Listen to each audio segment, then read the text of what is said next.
आप सभी श्रोतागण को बिंदु तिवारी का सादर नमस्कार। मेरे YouTube चैनल पर आप लोगों का मैं हार्दिक स्वागत और अभिनंदन करती हूँ। आज के सेगमेंट में मैं आप लोगों के लिए भूविज्ञान यानी जियोलॉजी की स्टोरी लेकर आप लोगों के बीच में हाजिर हूँ। यह सेगमेंट हमें तकनीकी रूप से उपलब्ध कराने में परम आदरणीय गुरु डॉक्टर मुकुंद नीलकंठ जोशी सर का योगदान है। तो चलिए आइए जानते हैं भूविज्ञान की कहानी भाग 18। इससे पहले अगर 17 भाग तक आप लोगों ने सुना होगा ध्यानपूर्वक तो आपको काफ़ी अच्छे से ये कहानी समझ में भी आएगी और रुचिकर भी लगेगी। तो आइए जानते हैं। जीवाश्मों के बारे में यह विचार करना तो आसान था कि पत्थरों में जीव क्या है। शरीर से दिखने वाली ये आकृतियां वास्तव में पहले कभी जीवित जीव थे। देखिए जैसे पत्थर हैं उस पे जो आकृतियां बनी हैं ये लोग कभी जीवित भी होंगे, ऐसा मतलब उस टाइम के जो विचारक हैं उनका सोचना था। परंतु इस बात को मान लेने में बहुत ही कठिनाइयां थी। आज यदि किसी ऊंचे पहाड़ के किसी पत्थर में किसी मछली या समुद्री जलचर के शरीर की पत्थर हो चुकी आकृति मिलती है तो वह शरीर पत्थर कैसे बना होगा। मतलब मन में जिज्ञासा होती है, क्वेश्चंस आते हैं कहाँ बना होगा। समुद्री पानी में रहने वाले जीव का शरीर पहाड़ पर कैसे पहुंचा। बहुत सारी आकृतियां ऐसे मिलती हैं कि लगता है किसी जीव की है, पर वैसे जीव कहीं भी नहीं मिलते। सारी सृष्टि ईश्वर ने बनाई तो ये आकृतियां कब और कैसे आईं, ये और ऐसे तमाम प्रश्न खड़े हो गए विद्वानों के सामने, जिनके उत्तर खोजना आसान नहीं था। पत्थरों के बनने की भी कोई प्रक्रिया हो सकती है, ऐसा अनुमान लगाना भी बहुत कठिन था। इसका कोई अंदाजा नहीं था। सामान्य धारणा तो वही धार्मिक थी लोगों की। आसमान से उतरी हुई क्या है पुस्तकों वाली थी। जैसे कोई आसमान से कोई पुस्तक उतर के आप लोगों के पास आ गई हो। और लोगों का क्या मानना था, जो ईश्वर है सर्वशक्तिमान है, पहाड़ बन जाता है और बन गए पहाड़। इस बात का कोई विचार नहीं कि कोई पहाड़ ग्रेनाइट के हैं, कोई बेसाल्ट के या कोई चूने के, पत्थर लाइमस्टोन के, या फिर एक ही पहाड़ में कहीं यह पत्थर हैं तो कहीं पत्थर सीधे खड़े हैं, कहीं आड़े पड़े हैं, कहीं तिरछे हैं, कहीं मुड़े हैं, कहीं अजीबोगरीब ढंग से तुड़े हैं, कहीं एक पत्थर में दूसरा पत्थर घुसा है। कुछ गेंद के जैसे गोल हैं तो कुछ पटरे जैसे चपटे।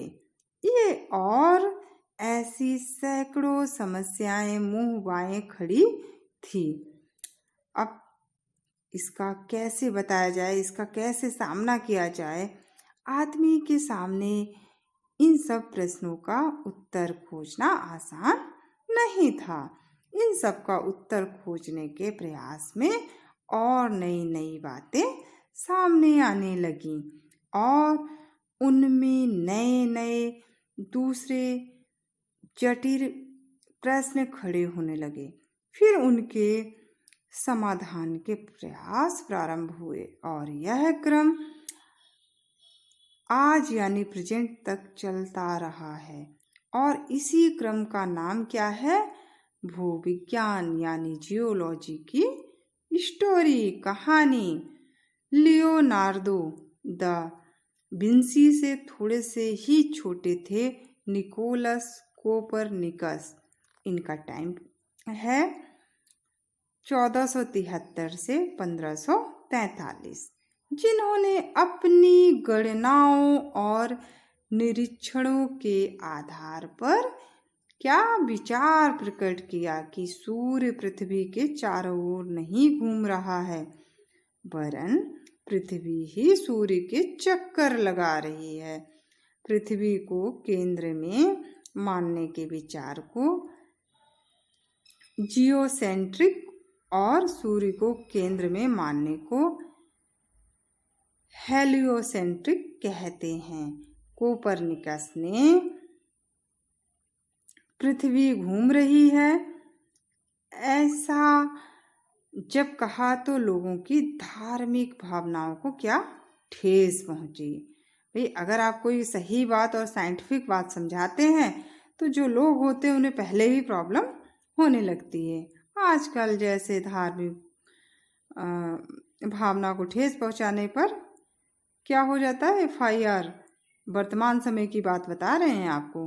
वैसे ही तब भी था, लोग राजा के पास जाते थे कंप्लेन लेकर, या देवी देवताओं का वास्ता देते थे उस टाइम, तो कोपरनिकस को उसका दंड भी भुगतना पड़ा। लेकिन मराठी में कहावत है कि मुर्गे के ऊपर टोकरी ढक दी जाए कि वो बाग न दे सके, तो भी सूर्य उदय को नहीं रोका जा सकता है। भाई जिसने दृढ़ संकल्प ले लिया अब मुझे कुछ ना कुछ करना है और इसके बारे में खोज करना है, तो उसको सच में आप रोक नहीं पाएंगे। बस आपके अंदर कार्य करने की इच्छा शक्ति होनी चाहिए। तो वैज्ञानिक चिंतकों की आवाज दबाने से वैज्ञानिक उन्नति नहीं रुक सकती। यह बात विज्ञान की और विशेषकर भूविज्ञान की कहानी से मतलब जब आप इसको पढ़ेंगे तो आपको समझ में आ जाती है। 15वीं शताब्दी के अंतिम भाग में एक महान वैज्ञानिक ने जन्म लिया जिनका नाम था जॉर्जियस एग्रीकोला, 1449 से 1565, और जिन्हें आधुनिक खनिज यानी मिनरल विज्ञान का पिता कहा जाता है, और उन्हीं के लगभग समकालीन थे योहानिस मैथेसियस।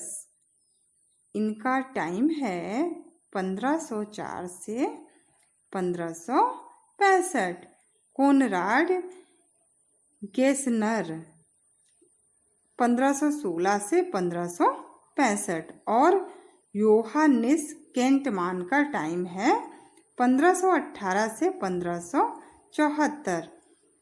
इन सब के योगदान पर हम आपको नेक्स्ट पार्ट में बताने का प्रयास करेंगे कि इन लोगों की क्या भूमिका रही भूविज्ञान यानी जियोलॉजी के बारे में मतलब बताने में, और किस तरीके से ये इनका योगदान रहा। तो बस आज के लिए इतना ही। आप लोगों से इजाज़त लेना चाहेंगे। इस वीडियो को उन तक ज़रूर शेयर करिए जो इंटरनेट सेवा से वंचित हैं, और इतना आदर सम्मान के लिए आप सबको तहे दिल से शुक्रिया अदा करते हैं। नमस्कार।